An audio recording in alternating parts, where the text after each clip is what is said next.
সমন্বয়ক সার্জিস আলম, আপনি বলেছেন আপনাদেরকে সহযোগিতা করলে তাহলে আপনারা তাদেরকে পুনর্বাসন করবেন। তাহলে আওয়ামী লীগের অপরাধ কি ছিল?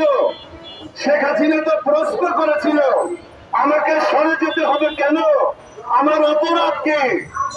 আজকে আপনারা আওয়ামী ব্যবসায়ীদের কাছ থেকে টাকা নিচ্ছেন, আওয়ামী লীগের এমপি মন্ত্রীদেরকে দেশ থেকে পালিয়ে যাওয়ার জন্য আপনারা টাকার বিনিময়ে তাদেরকে ভারতে পালিয়ে যাওয়ার সুযোগ করে দিচ্ছেন। আজকে ক্যান্টনমেন্টের 625 জন আওয়ামী লীগের এমপি মন্ত্রী ভিআইপিরা কিভাবে দেশ ত্যাগ করলো, এই জবাব কেন সেনাবাহিনীর কাছে আপনারা এখন পর্যন্ত দাবি করেননি? সংগ্রামী বন্ধুরা আমার, বক্তব্য দেওয়ার কিছু নাই, বক্তব্য আমরা দিতে পারি। দীর্ঘ 17টি বছরের আন্দোলন